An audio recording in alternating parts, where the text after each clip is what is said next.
my topic was triggered by, I think, some of our correspondence that the focus of the seminar was going to be in some ways on climate justice this year. It's certainly a very timely and important topic. Here we are about to go into, or felt like crossing campus already going into, the third extreme heat wave of the summer, I think, if I'm counting rightly, the third or fourth extreme heat wave of the summer.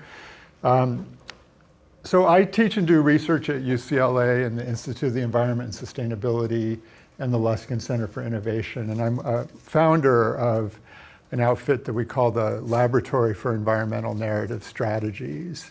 It's in the Institute of the Environment and Sustainability. I founded that with some colleagues in the humanities in the English department who are very interested in environmental issues. And we wanted to be close to the sciences and the scientists because there's a few things. One, we know that sometimes scientists are a little challenged in communicating publicly, and so we wanted to be part of that dialogue.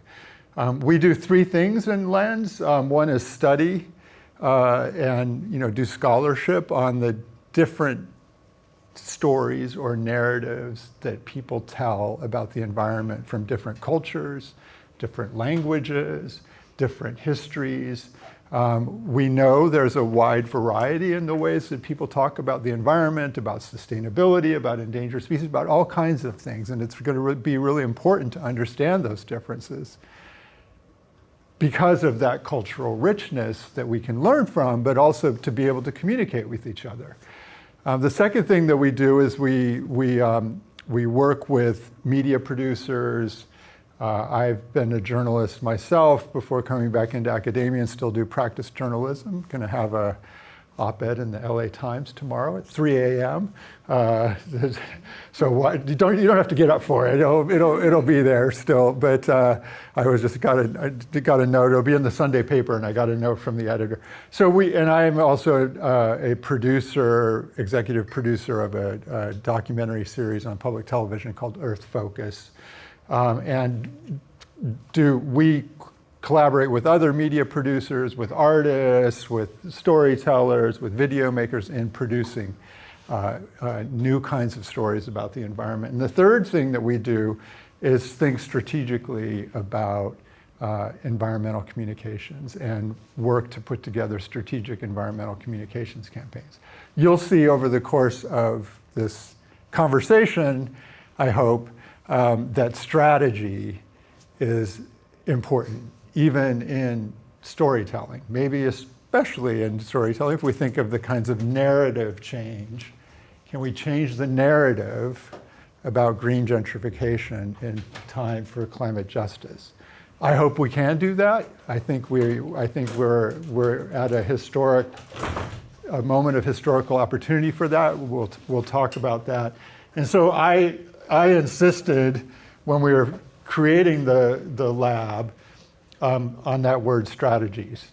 It not only makes the acronym into Lens, but it was important for me. I teach a course at UCLA for undergraduates on strategic environmental communications. And it's about 120 students. Half of them come from the sciences and half of them come from all over campus. And I say that the three things that I teach are empathy, narrative, and strategy. You might be, I'm trying to lay the groundwork here. You might be, when do we get to green gentrification? And we will. But why is, and I, in talking with a group of planning students, my graduate research assistants are all planning students. They're the best students to work with. I think because of that kind of multidisciplinary interest, using tools from all kinds of disciplines, but also a real interest in having impact. And so thinking strategically. And so that's a lot of my work, is thinking about how do we have good outcomes and good impact from our work out in the world. And part of that is communication. So why is empathy important for communication? The common way of saying is that your ability to put yourself in someone else's shoes and see the world from their perspective so that you can understand them and understand how to communicate with them in ways that they'll take on board. But strategically, it also says we're on the same team. If I show empathy, then you think, okay. Yeah, it can do that too. Although I was just reading an interesting new book by Nate Silver, the pollster, who talked about also having empathy in times of conflict. So that we could be on the same. So that we could be possibly, but also to understand your opponent. Yeah. You need empathy too. Well, yeah. So narrative, the other thing I teach is narrative is, just the different forms of narrative in different kinds of media and in journalism and science writing and so on, and then strategy. And so thinking strategically about your work and the kinds of outcomes and impact that you want to have and thinking through that logically. So here's my theory of change. In strategy, we think about a theory of change. What is your theory of change? How are you going to achieve the outcomes and impact that you want to achieve? To think about that, what's sometimes called a logic model. Think about it logically, so you don't have any magical thinking in your theory of change. It's a logic model of what you're going to do, what are you going to produce, what are you going to put out in the world, who's going to participate in it, so you have the outcomes and impact. So my theory of change in most of my work is that narrative and data, so narrative stories based on good research and data, can lead to narrative change for changing how we think about the world in ways that can lead to changes in policy, changes in implementation, changes on the ground, and good outcome. It's never, what I'm going to show you is what I've done. I never do any of this alone. It's always with community-based organizations, policymakers, planners, funders, philanthropy. So I always try to put together a project that says, I know what I do, which is I can do research, I can tell a story, I can communicate, I can think strategically about communicating, but there's a lot of stuff I don't know about in the planning world that my students teach me about housing policy, for example, or that I've learned about how to have impact in Sacramento in the legislature. And so I always say, you tell me, push as hard as you can on me for what are going to be the messages, the ideas, the stories, the data that will be useful in a broader context of achieving positive outcomes and impact. You push me as hard as you can on what you think that should be, and I'll do my job of making sure that the research it has integrity and is defensible and can stand up, and we'll work together as part of this broader campaign and producing stories and data that people can use. So one of my first examples is a report called Bending the Curve, 10 Scalable Solutions for Carbon Neutrality and Climate Stability. So we're getting to climate change here. I got a call from Ram Ramanathan, who's a scientist down at Scripps, who's asked me to be the senior editor on this report. And in talking to Ram, who, I was very busy at the time, but this was right before the Paris Climate Summit, and I thought, okay, this could be important and interesting to do. And Ram was on a first name basis with Jerry Brown, the governor at the time, and with Pope Francis, and I thought, okay, well, this is a guy I should maybe think about carving out some space to do this with, And so, and talking with him, I realized that I could think about this executive summary that I was editing of this much larger academic report from across the UC campuses as having an audience of one, Jerry Brown. If I had empathy and understand what Jerry Brown wanted and produced a report that he could take to Paris and say, this is what we're doing in California, I would have won. I would have done my job. He'd be the messenger for this. It's not always this simple, but this is a case where it was simple. And the other thing is I had moderated a panel as it happened on nuclear issues and the existential threat of nuclear weapons. Jerry Brown thought there were two big existential threats: climate change and nuclear weapons. And I was sitting across from him at dinner, and he was really ragging on the UC system and saying that, the professors are so entitled and so recalcitrant and everything, and the real action is in the community colleges and the CSUs. And I said, well, look, I think you're right, in terms of the opportunities that those systems are providing. And a lot of my best students are transfer students, third year transfer students who come to UCLA and they really know what they want and they go for it. And so I said, you should come down sometime and I'll introduce you to some people doing some stuff.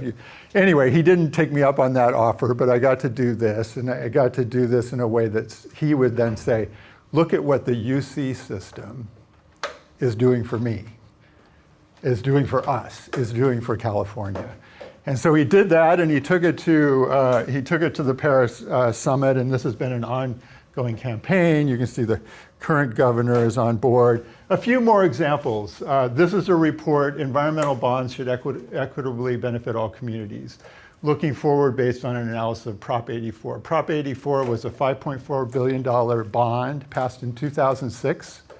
And so by the time I did this research about 6 years ago, it'd been about a decade, most of that money was spent, and we could figure out where it had been spent. And the purpose of this was to look at who are the communities that are benefiting from it, and could we figure out why. So it's a policy analysis of the bond based also on looking at outcomes. And what we found was that in most chapters of this bond, which is a typical way of funding environmental stuff, good things in California, we're going to have a $10 billion climate and environment bond on the ballot in November. For instance, it's similar to this, an omnibus kind of bill. I analyzed the spending in different chapters and found that in most of the chapters, even though the bond had equity in the, as a goal in the beginning of the bond and all of that, it was stated as a kind of aspirational goal along with a lot of other things.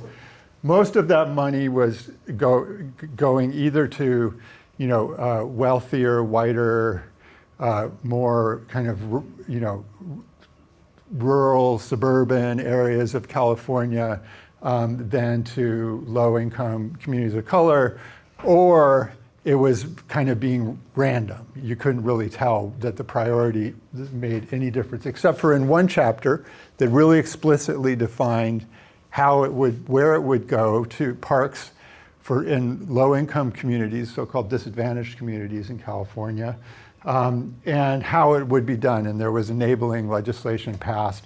That money went all, to what it was intended. So this was a message about, the narrative was about, if we really want to achieve equity goals, we need to be very specific about what we want, where, what we're looking for, and how it's going to happen. And this narrative has since become very commonplace. Again, I don't do it alone. It was a bunch of people working on this kind of campaign, but it's become a kind of narrative change in California that if you want to achieve equity goals, you really have to be intentional and specific about it. We did a follow-up report on a big water bond that was halfway done. So it was kind of it was 2014 that had passed a $7.5 billion bond. We wanted to look at it halfway through. We found that what was really important also in achieving those goals was technical assistance.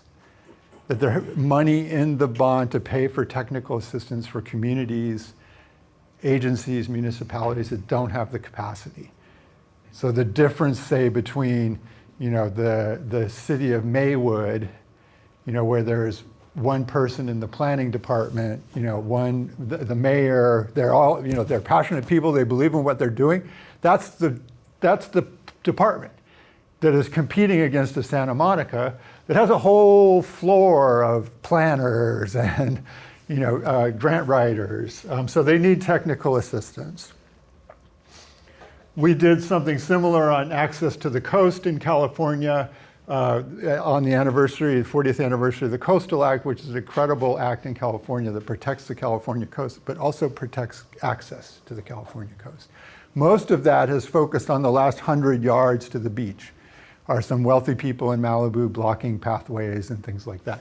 We wanted to look at what are the current challenges, the new generation's challenges. We surveyed people all along Southern California beaches from Ventura to Orange County. And what we found was that the economic barriers it's becoming so expensive to visit the beach that an overnight stay, and even in some ways, a day visit is economically becoming kind of out of reach of about half of Californians. And are there ways, so what would be the policy solutions like low cost accommodations on the coast that then legislation was passed on this. And so again, I think you can see about changing the narrative. How do we think about things, tell stories about things in different ways that have impact. Also did a report on California state parks as a resource for disadvantaged youth. And then this is a report that we just did about a model to overcome that capacity barrier of linking a community-based organization with a nonprofit that has technical chops to do planning, to do grant writing, with a willing municipality like Maywood that recognizes we need help, and this is the model. This is the model to do that. That can then successfully put together plans and grant proposals and get them funded for parks and parks rehabilitation in underserved communities. All right, that's the prelude. Now I want to talk about the law. I wanted to give you a view of like how I think about these things, how I think as we're going through these projects. You'll see some examples. So the Los Angeles River. You all know here's the Los Angeles River watershed. It starts where two creeks come together here in the western San Fernando Valley, curves around downtown before heading south through southeast LA to the port at Long Beach and San Pedro. How many of you are familiar with the story of the LA River? A bit? This is a view of the Elysian Valley, where the river, used to meander through until it was hemmed in by development and a railroad. The river was. This is before the river was totally channelized, and it was big floods in the 1930s. Lots of loss of life and of property and businesses that led to putting the river in a concrete channel for flood control.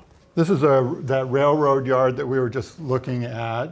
It's called Taylor Yard. It was a big switching yard and maintenance yard right on the river for almost about a century in the 20th century. And then in the late 20th century, a lot of that freight logistics stuff moved out to the Inland Empire and elsewhere, and they decided to close this down and the railroad and sell this property, which was called Taylor Yard as a railroad yard. And so over time, California State Parks bought this parcel, Rio de los Angeles State Park, and this parcel, which is called the bow tie because it's shaped like a bow tie. And then about 10 years ago, the city of Los Angeles bought this parcel called the G2 parcel. This is 40 acres, this is 18 acres, this is 42 acres. And so altogether, they're now calling it the 100-acre park. Mayor Garcetti, when he was mayor, called it the crown jewel of LA River revitalization. It's a pretty significant project. And if you go there, the space is pretty amazing. It's about a mile along here. So it's not huge, but you could walk it, but it's... So that's the 5 freeway down there, right? This is the 5 freeway. And the 2 goes up that way? The 2 goes up that way, and the 110 is over Mount here. Washington is sort of in the hills Mount Washington is up here. This is Cypress Park, LaSalle Park, Atwater Village, Elysian Valley or Frogtown here. And so we were doing a conference on environmental justice at UCLA, and Barbara Romero, who was at the time the deputy mayor and is now the head of LA Sanitation, was talking about this project and wanting to do this park in a way and do development around this park in a way that would not lead to displacement of people living around it. These are mainly low income, largely Latino, heavily immigrant, also some Asian and Southeast Asian, and many large proportion of Spanish-speaking households. And so I sat across from her from dinner. I guess this has become another sort of theme of, talking to people. And I told her what, the kind of work we were doing. And she said, you have to come and talk to my office. And so we talked to me and my staff in my office. And so I did. That led first to this article in City Lab that I wrote in 2018, Can the LA River Avoid Green Gentrification? And that again is Taylor Yard. There's a short documentary 8-minute video essay that I did to go along with that, kind of asking that question. And that led to, and here I kind of wanted to show you how some of that work of like research combined with storytelling, sometimes in a very public way, maybe sometimes in a pretty public, but Jerry Brown being an audience of one is different from this being out in the world. That's led to now a 4 to 5 year project working with the city and the LA Regional Open Space and Affordable Housing Collaborative to develop equitable community development strategies around Taylor Yard to try to help ensure that these communities can thrive in place. The families, communities, neighborhoods can thrive in place alongside these huge investments, hundreds of millions of dollars in green infrastructure. Part 2. This is probably not going to come as a surprise to any of you, so I'm going to go through it quickly. I assume you're all learning about these things in planning, that inequities are rooted in history. So I'm going to go quickly. Here's a chart showing life expectancy and race ethnicity 2019 to 2021. This is, of course, a reflection of the pandemic, but also how the impact of the pandemic was different on different people, different communities, because of many other circumstances. So, we see that there was a decline across overall, but the declines among Black, Hispanic, and Native Americans in Alaska, American Indians and Alaska Natives. And here, this is all from the Kaiser Family Foundation's website. So these are adjusted death rates per 100,000 for heart disease. This is Native Hawaiian or other Pacific Islander. For diabetes.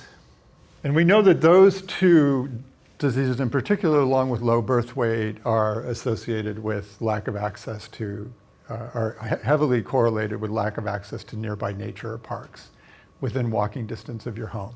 That those negative outcomes are associated with the lack of that, and more positive outcomes are associated with having green space, parks, within everyday walking distance of your home. This is a bit of this is again, rates of premature mortality from cardiovascular disease, and then looking at the the relationship of those with the communities with the most access to nearby park space, whites, Asians, Latinos, African Americans declining, and again, that correlation with cardiovascular disease, diabetes, and prevalence of childhood obesity, which is the other issue. So I'm not going to go into this, just wanted to show you this. This is an amazing report done by the County Department of Public Health, looking at all of the cities or communities in Los Angeles and that relationship between park space or lack of park space, cardiovascular diabetes, childhood obesity, and economic hardship index. And those are all highly correlated. This is a map of the economic hardship index. This is the map of park space, or in the darker red color, the lack of park space. And so without doing a statistical correlation, these are statistically correlated, significantly correlated. You can, with your eyes, start to pick out some important patterns here. And I think we're somewhere right around here, right? This is the Los Angeles County Park Needs Assessment done in 2016. Again, the areas where there are not neighborhood parks, South LA, Southeast LA, Southeast LA, you could see in those earlier slides were heavily correlated across these slides. This is a study that was done by colleagues at the Department of Public Health, the School of Public Health at UCLA. A really interesting study that looked at all of the communities in LA County and modeled, if you were, based on the data, all that data that I just showed you, that kind of data, if you were to take all of the communities, neighborhoods, census areas in Los Angeles County that were below average in vegetation, tree canopy, and parks, and lift them up to the average by planting trees, more vegetation, more parks. So just take the below average and just lift them up to average, not above average or anything. You would add 1 million years of life expectancy to the population in those neighborhoods. Now, Dal's a demographer and is going to have a question about what does that mean, 1 million years? I think it means, the storyteller in me is going to say this it's a matter of life and death. The demographer is going to say, well, it's a matter of 2 or 3 months on average for each individual, but across the whole population, you're adding 1 million years of life expectancy. So again, it's significant, but it's part of a bigger picture, right? Is that for the whole county? This is for the whole county. So there's 10 million people in the county, and you added 1 million years. You added 10% more life? Yeah. So 90% was what it was before? 10% better, that's good. So 2/3 of the predominantly Black and Latino communities in LA have this less green coverage. That life expectancy difference between Beverly Hills, where it's 90 years, and South LA, where it's 77 years, is due to a lot of factors. The parks or green space or having access to nature does play a role in that, as it is correlated with those diseases. So California's Healthy Places Index, another great source for data on these kinds of health and environment issues. Extreme heat days, also from the California Healthy Places Index. I mean, here you see there's some correlation with what we've looked at before, although the big difference is, of course, as you move inland, you have a much higher prevalence of extreme heat. And then this is CalEnviroscreen, another index that combines environmental, demographic, economic insecurity or vulnerability issues, and health issues. And I think you can begin to see the pattern of the most vulnerable communities in the eastern San Fernando Valley, South LA, Southeast LA, the Inland Empire. You've all probably seen these. These are the redlining maps from the 1930s, the Homeowners Loan Corporation that mapped these areas and said these red and yellow areas are probably areas where you would not want to give loans to homeowners to improve their properties or their houses or things like that. And that there have been numerous studies that have also found that that correlation is rooted in this history, and that even plays out significantly in biodiversity and in different parts of cities in the United States.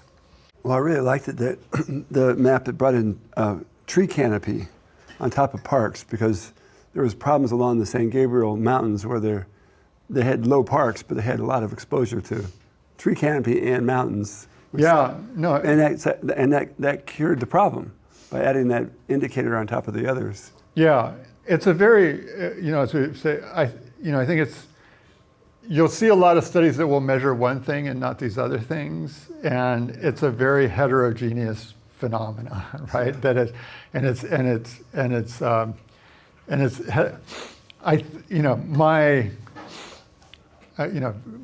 my informed hunch is that it's heterogeneous across scales. Like a very local scale and even more broadly. What we do know from the literature, I think it's fairly substantially corroborated, is that having a park or a green space, and this is often measured in terms of a park, within walking distance of your home is consistently correlated with better health outcomes. That said, that's across multiple studies. It's why it's kind of a metric that people use. That said, there are studies that show those benefits don't just occur at that half-mile scale. They can be, sometimes at, 2,000 meters or, farther out. The studies in the medical kind of literature show that just, if you're in a hospital room, having a screen with nature on it provides benefits. Having a tree outside the window provides even more benefits. Being able to get outside and walk, under the trees provides more benefits. The literature sort of coalesces around something like, I think it's like 2.5 hours a week or 17 minutes a day is kind of the daily recommended dose of nature for these positive health outcomes. But it has a dose response curve. So the more you get, the better. It's broadly speaking that kind of phenomenon, which makes it complex, of course, and interesting. So now I want to get into what I think of as our historic moral challenges and historic moral opportunities.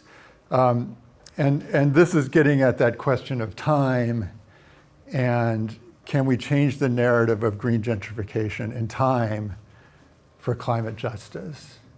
I hope without maybe referring to it as climate justice, I hope I've laid out the challenge of climate resilience, green infrastructure, inequities. So here I want to use the the case of Southeast Los Angeles, or SELA. Southeast LA is that way. If you just go down the 110, you're mostly going through South LA, but Southeast LA is everything east of there. It's like the 105. If you go down the 710, the 710 follows the lower LA River, and you're going right through Southeast LA to Long Beach. It's the towns of Maywood, Cudahy, Bell Garden, Southgate, Linwood, a bunch of others. There's a number of different small cities that have a fascinating history. Here's a picture. So this is the LA River coming from downtown, or coming, it's curved around downtown through Vernon and through those Maywood, and then it's in this channel going directly south to Long Beach, and this is the 710 freeway. Then there's a railroad here, and this is the future. I forget the name that Metro. I think it's a Gateway Cities light rail line or something like that. It's a new light rail line that's going to be built in the next 5, 6, 10 years, depending on the availability of funding and all. I think they want to get at least this portion done from connecting to downtown before the Olympics. Everybody wants a lot of things before the Olympics, but that's one of them. And so I got very interested in this area because this is where on the lower LA River and as part of the revitalization plan, this is the Rio Hondo coming in here. And just south of here is where Frank Gehry, the famous architect, has been commissioned to build a new cultural center, the SELA Cultural Center. And there's a new park called the Urban Orchard Park here, a new light rail line coming through.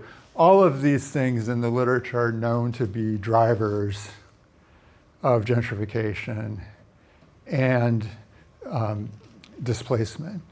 Now, we could do a whole class on gentrification and displacement. Gentrification, it's a very complex phenomenon. Displacement is also a very complex phenomenon, and it's hard to track.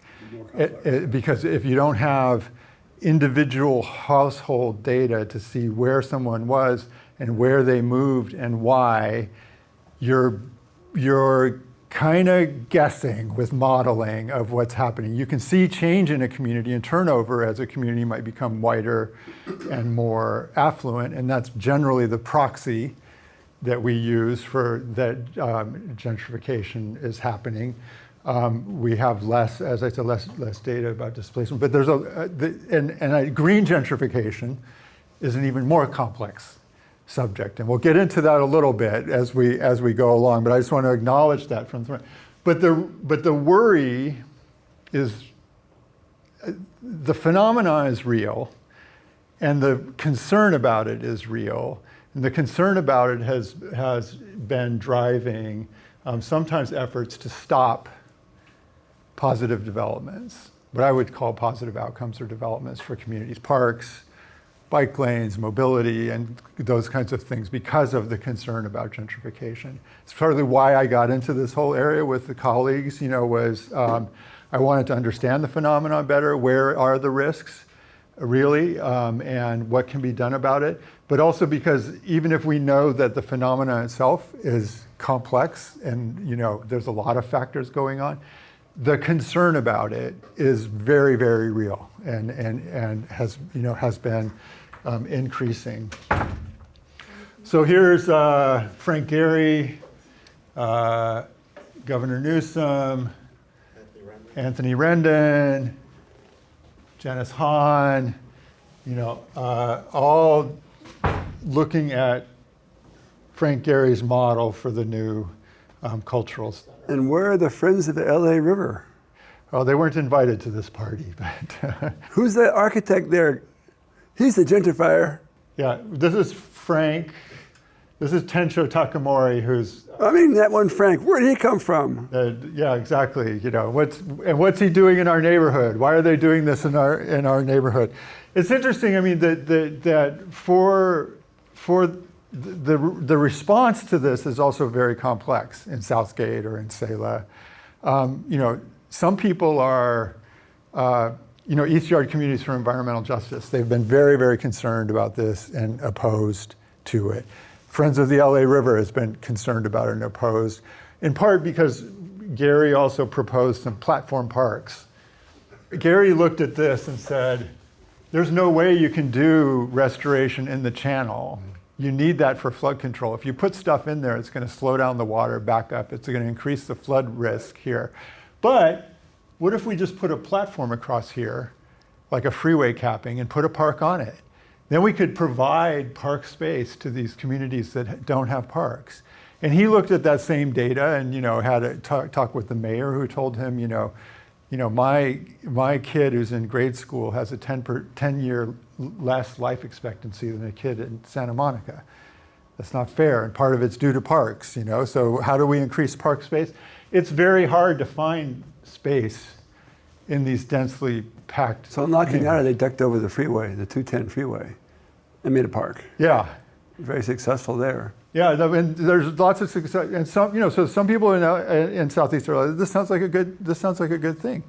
Others are, you know, seems like it would be good for our community. We deserve a cultural center, you know, as well.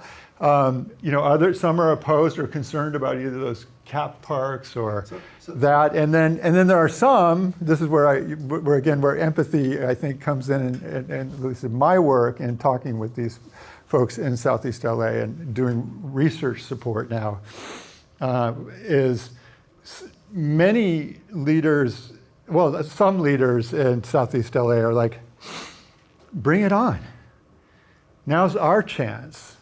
You know, what happened in Southeast LA was, you know, this was an area of, you know, automobile industry, tire industry, aircraft industry. This was a big area of, you know, industry, factories, you know, major industries, union jobs. Is that what Mike Davis called the empty quarter in a chapter in one of his books? I don't know. I'd have to look back at that. But a historian, who I'll introduce you to, wrote a really great book about this history. This was an engine of the white middle class. Also, a fair amount of Latino, you know, participation in that. And then in the 60s, beginning in the 60s with the Watts riots, and then continuing, and especially then in the 80s and 90s with the industrialization and offshoring, these factories shut down. There was white flight from this area to the suburbs, to the Inland Empire. And this area became a landing pad for immigrants. Affordable housing, what's sometimes called naturally occurring affordable housing, affordable or home NOAA, ownership. you know, it's Home like, ownership. home ownership, you know, ownership, because you know, it was an aged housing stock. It was cheap. You know, you could get in. You could, you know, actually some of these lots were kind of big, so you could have multiple families on them because they were a lot with a house in front and a big garden in back. Anyway, so for years, you know, this was an affordable place for immigrants, many from Mexico and Central America, to land and start a life. You know, and my view of that historic moral opportunity we have is now that, you know, many of the folks were disenfranchised, they couldn't vote. Those were the jobs, the well-paying jobs were gone. There were, you know, harder to get by. Now that this economic development is happening, how do we ensure that these families and neighborhoods and communities benefit, that thrive with that economic development, along with this green infrastructure, cultural infrastructure, transportation infrastructure? So This is a beautiful photograph. You've come back to it, you've had it up here. It really illustrates a point that I think you alluded to earlier about spatial scale. Where people are worried about gentrification is up close to downtown there. If you do any improvements in those neighborhoods there, they're afraid that hipsters will move in. Hipsters are not going to move in anywhere out here. This is so far from downtown that you could have an independent upgrading going on here and it would feed the local Latino community. Not the downtown hipsters. Yeah, no, so here's the Urban Orchard Park. Here's the West Santa Ana branch. It has a new name, transportation corridor. And then here is again, my pitch for thinking about, changing that neighborhood. I think you're right, that the risk of gentrification and displacement is much higher closer to downtown. In addition to around big parks. Grant, that's empathy. I see where they're coming from. They're worried about that, but that's closer to downtown. And so this is after I wrote this op-ed with my colleague Becky Nicolaitis, who wrote this wonderful history of Selah at Southgate in particular called My Blue Heaven, about this historic opportunity and how to seize it. And then I got a call from Gary Partners to say, would you come in and talk to us? We're concerned about this stuff too. So I went in, I talked to Tencho Takamori and the engineers and landscape architects who had worked on the LA River Master Plan. And I had put together already a pitch for doing equitable community development around Taylor Yard. And so I said, what if I came up with a plan? Could it be something that we could talk about? And so we talked about it. They were interested. They were also working very closely with Anthony Rendon, who supports the Cultural Center. And so Anthony, Speaker Rendon, not for much longer, but Rivas is the speaker now. Yeah. So I think they still call him Speaker Rendon, though. It's kind of an honorific, He's a really down-to-earth guy. So he's on the last day of the legislature, I saw him quoted saying, I'm like bored out of my mind, with the rhetoric that's going on. But he's very frank, very intellectual guy, really interesting to talk to. He was putting $45 million in the state budget for the Selah Cultural Center. And so I talked to the folks who work with him and said, what if you took $3 million of that and earmarked it to develop an equitable community development plan to go alongside this? He liked it. They put it in the bill. It was, I provided the language. It was like a sentence. Not even a sentence. It got pared down to like a phrase, $45 million for the Selah Cultural Center with $3 million of that for developing an equitable community development plan. That's the power of thinking about a narrative change, and also I think thinking about what's always kind of gotten me really interested is the power of language, and particularly in legislation, where you can have just a sentence or less that actually does something. The LA River Master Plan, and that's underway. I'm helping to provide research support for that effort around Selah.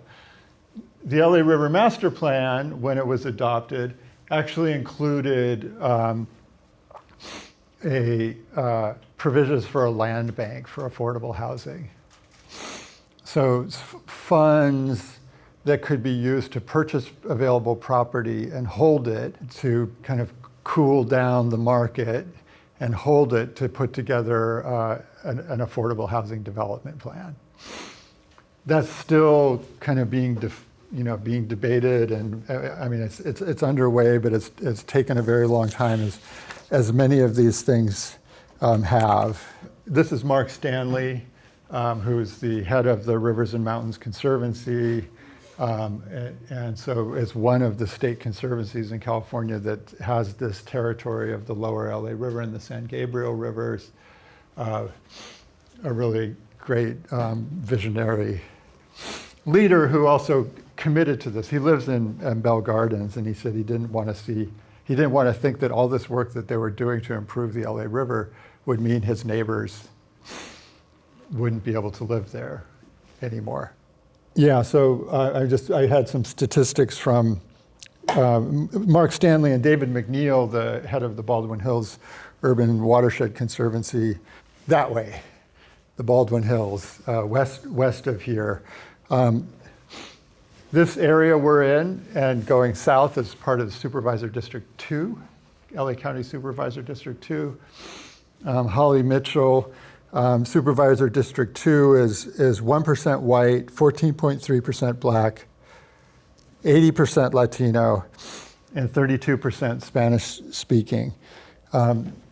In South LA, 64% of the population is living below poverty, compared to the LA County average of 37%. And the air conditioning in your home, 41% of the folks in South LA have air conditioning in their home this week, compared to 68% of the LA average.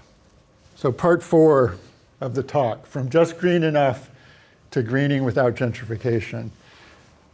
So there, in the face of this fear, and I do want to specify that I think the risks are real. It's a real phenomenon. It's complicated in many ways, but that it is real, and the fear is really real, and has been an important driver of conversations and narrative, in the last 10 years in this space.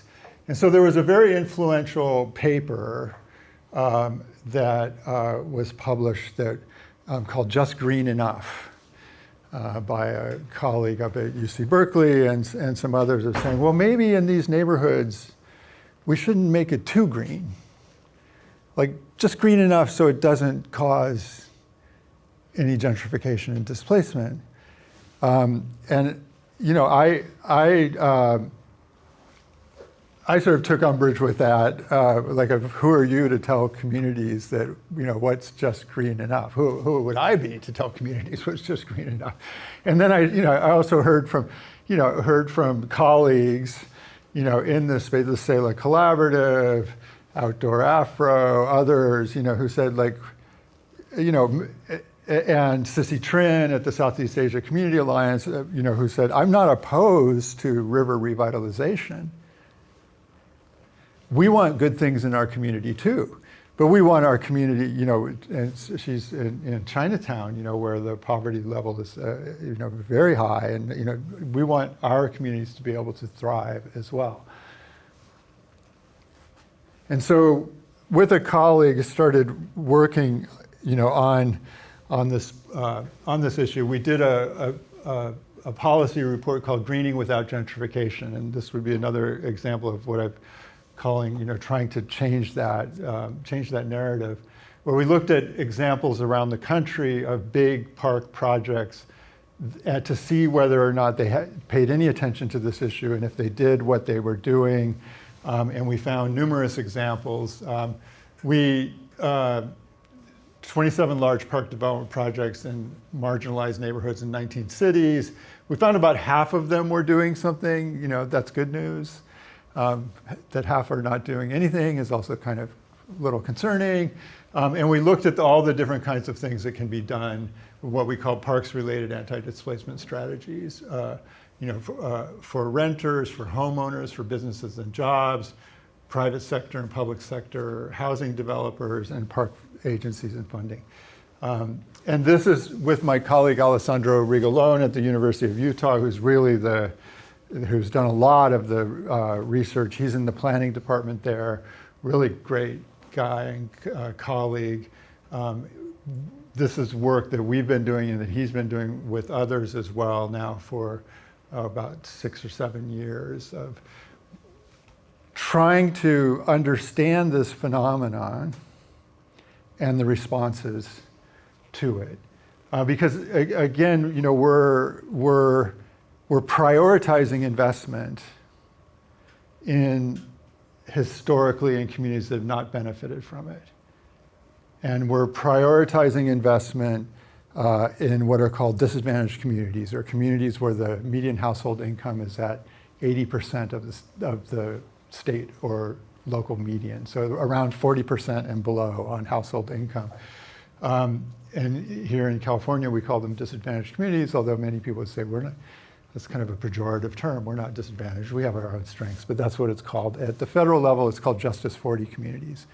So in the infrastructure bills that in the Biden administration, 40% of those infrastructure investments are supposed to benefit these Justice 40 communities or disadvantaged communities around the country. So if we're prioritizing that in policy, and what happens is that those communities are, the populations that we're trying to have benefit are displaced and replaced by different populations. In my view, that's both a policy failure and a moral failure. So what can we do about it? We try to understand the phenomenon better, but also understand the responses to it. And one of the great examples of this is the 11th Street Bridge Park in Washington, D.C. It's a new park that's being built on former highway pylons, where they took the highway off and built a new highway, but they decided to leave the pylons to build a park on top of it, bridging Anacostia, a historical black neighborhood, across the Anacostia River from the capital and downtown DC would be built. And the delta, or the difference between this side of the river and this side of the river is, this side of the river is 92% black, this side of the river is 23% black. The home prices on this side of the river are 3 times what they are on this side of the river. Unemployment is 3 times on this side of the river what it is on this side of the river, and childhood poverty is 3 times what it is on this side of the river. So what happens when you connect them? There's a great concern that this would become a chic new neighborhood for hipsters, and that home prices would go up. So even before they started planning the park itself, they started doing equitable community development planning, a home buyers club, affordable housing, workforce development, jobs, support for small businesses in Anacostia so that they could stay and thrive while all this improvement was happening. So preemptive. Yeah, if you can, that was one of our lessons from Greening Without Gentrification, is start early. And before the buzz, if you can, that starts the real estate speculation. My view of it is a little bit different. I think it's like I've said, I think it's like that old saying, when is the best time to plant a tree? It's 20 years ago. When is the second best time? It's right now. I think the same thing with these kinds of strategies in communities. And I think with these amazing, these really substantial investments that are being made in climate resilience, green infrastructure, energy, transportation, California is going to see investments of about $100 billion in the next several years. Some of it's already happening, some of it's in the pipeline, about half from the federal government, about half from the state government. And again, 40% of that, at least of those benefits, are supposed to be provided for these communities.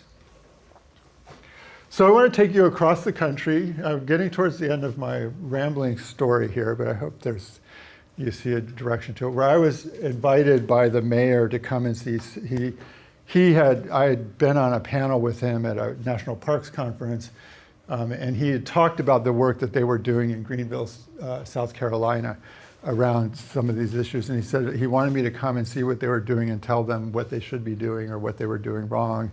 or what more they could be doing. And so I took him up on it. And this is an interesting story where this is the Reedy River. It runs through downtown Greenville, South Carolina. This is the Reedy Falls.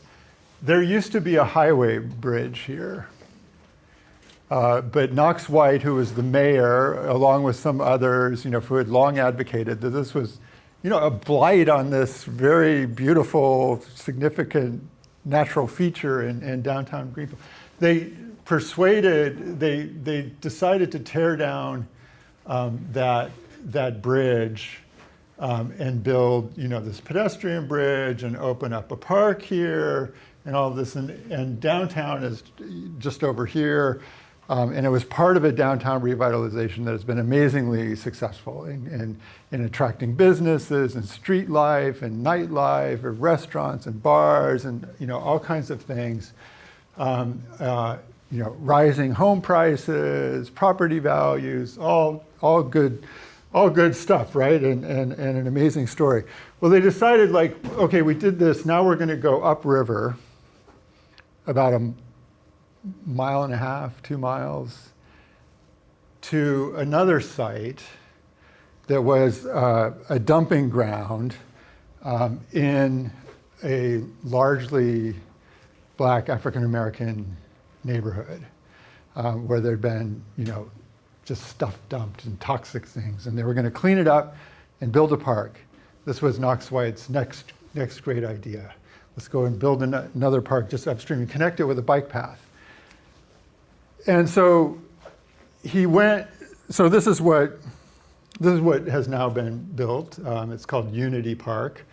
At one time there was a baseball diamond there that was right on the line between the segregated, white neighborhoods and the Black neighborhoods, and they wanted to make a recognition of that history, but also a unifying park. And this is the park as it was built. This is Knox on the right and Mary Duckett on the left, one of the leaders of the Black community there in Greenville. And when Knox first took this plan to a community meeting, and they thought, hey, we're doing this really great thing, right? Of cleaning this area up, bringing this great park to the community. Mary Duckett said, well, Mr. Mayor, it's nice that you've come, with your plan, but we've had a plan for a park here since 1931. And these were the two leaders, Elias B. and Hattie Jordan Holloway, the Black leaders of the community at the time who first had that plan for a park and for development, for the community. And to his credit, Knox said, okay, he went back and said, we have to listen. And they did, and they worked with the community on, developing this park and plan. And it's, it's been open now for a couple of years. But they've also looked at, they've bought up land around the park that is available for affordable housing or for mixed-use affordable housing.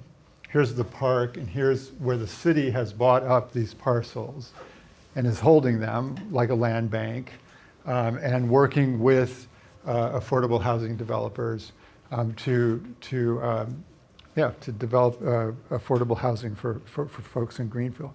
So this is a complicated phenomenon too. There's a lot of people, it's it's significant. There's a scholar at a nearby university who's published on this, who said this is driving green gentrification and displacement, because in the city of Greenville, the Black population is declining, and there's an influx of higher income white residents.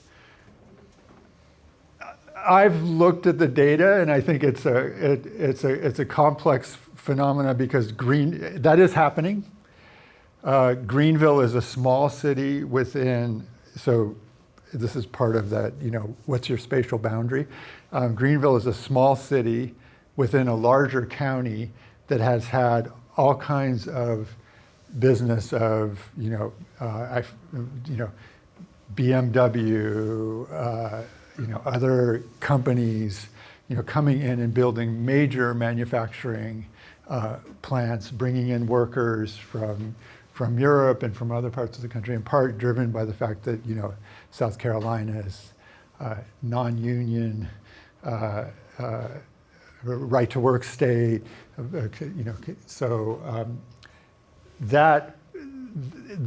what's happening here is part of a larger phenomenon, which is not to say that turnover is not real. It's concerning, but it can't all be attributed to developing a park, I think. A park, is part of that picture, and this kind of planning for affordable housing around the park is also part of that future. And here's the Reedy River. The park is here. I'm going to go just upstream here to a historic Black neighborhood around a church called the Mountain View Baptist Church in Newtown. And seeing what was coming in this development and these efforts around creating affordable housing, this community centered around this church, which is there's a Baptist church on the hill there, in the kind of woods and surrounding areas is a neighborhood, that in the 1930s and 1940s was kind of a thriving African American community, kind of semi-rural, with gardens and animals and the small businesses, but then is severely declining. The housing stock was very deteriorated. What could they do to use these kinds of investments as an opportunity for economic development for the community around the church? And so, led by their pastor, Stacy Mills, they've put together this plan and these proposals and investment schemes, to improve the housing stock, for homeowners, affordable housing, a neighborhood shopping center and businesses and a park, these kinds of things that is gaining traction and support from the city and others. And so there's a kind of coalescing around that sort of vision of using this investment in a park, in a place of resilience for the community, to also catalyze investment in families, neighborhoods, communities, businesses for economic development. And when I was there, Stacy Mills brought up this book edited by Walter Hood and Grace Mitchell-Tata called Black Landscapes Matter. Walter Hood is an architect, and Stacy Mills, Pastor Mills, brought up this idea that Black landscapes matter because they are prophetic. Black landscapes matter because they can be born again. Instead of being reactive, we should be proactive, preserving, conserving, and making more landscapes that are for us. Black landscapes that are resilient and forward-looking. Black landscapes that tell alternative stories and forge a new language for landscapes. Black landscapes that build on our local knowledge, a knowledge that attests to creativity and passion for inclusion. And I was very moved by this idea that Black landscapes matter because they are prophetic. They are prophetic about those deeply rooted historical injustices and the need for reparation, restoration, and the possibility that these huge investments that we're going to be making and are already making in climate resilience, in green infrastructure, transportation, clean energy, right now and in the coming decades, no matter what happens in November. I mean, sometimes it's going to be 2 steps forward and 1 step back, but those are investments that are going to need to be made and are going to be made. Can those investments be a part of redressing these historical injustices? And can those changes that could be catalyzed by this idea of climate, needing to adapt to the climate, needing to mitigate climate change, thinking about climate justice, can these investments be that catalyst around green infrastructure, around climate adaptation? I think it's only going to happen with that concomitant investment in Black and brown communities, neighborhoods, and families. So this is a new report, I'm going to wrap it up here, by my colleague Alessandro Rigolo for the Trust for Public Land. I can get you this citation, or you can look at it on the Trust for Public Land website. Great parks should not uproot communities. It's essentially a literature review of everything that has been written, studied about green gentrification and displacement, and strategies to mitigate, or what are the options for anti-displacement strategies. And you may not be surprised by what we've talked about so far. My takeaway from it is that we know a little. There's a lot we don't know about a lot of this, and what's wonderful about this report is it's very clear and frank about all that. It looks at where is there strong literature support, or where is the literature sparse, where do we need more? So it can help you see that the big risks are near downtowns with big parks that also have active transportation, bikeways, and things like that. Those are the areas where there's pretty strong correlation. Other areas, it's much more mixed. So my takeaway from it is it's complicated. We're starting to understand some of that complexity. We're working together on a series of research that is about what we now call the green gentrification cycle. So we looked at Chicago and Los Angeles 10 years before and 10 years after development of these kinds of major parks. And we found that in LA, there were signs of gentrification before the park building and afterwards. So it's part of a more complex process, and we need to understand that, and there's things that we can do about it. But so it's complicated, but what he ends on is frame new green spaces as equitable community development opportunities. And I think that's the takeaway if we're going to think about, can we change the narrative of green gentrification in time for climate justice, in time for these investments to be about climate injustice? These investments are coming in the billions now. This is a historic opportunity to do this. How can we do that? By framing these investments as equitable community development opportunities. Community development is a really ambiguous term. That could be jobs, that could be economic development, or it could be housing development. I think housing is the winner. Such a desperate need for housing. Yeah. And that one plan you have in Greenville where they're wrapping around the housing sites, that's a winner. But community development, I'm not sure what that is. No, planners don't know. I agree with you, and so we're, as I mentioned, we're providing research support for these equitable community development strategies around Taylor Yard and around Sela, the confluence of the Rio Hondo and the LA River. And and that's the question: is what is it? It's housing, it's workforce, but it's jobs, it's in the 11th Street Bridge Park project, it's support for small businesses, loans and technical assistance.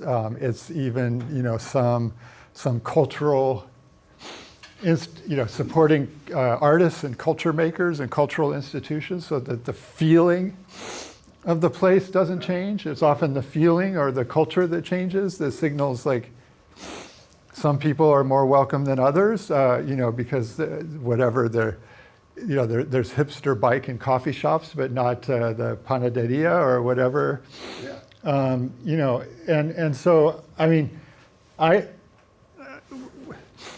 with all respect for that and how complicated it is, I've come to the conclusion that sometimes these ambiguous terms can actually be useful, or these capacious, ambiguous terms that I'm not that interested in trying to define them or fight over defining them. It's just like, how do we use them that's important. Yeah.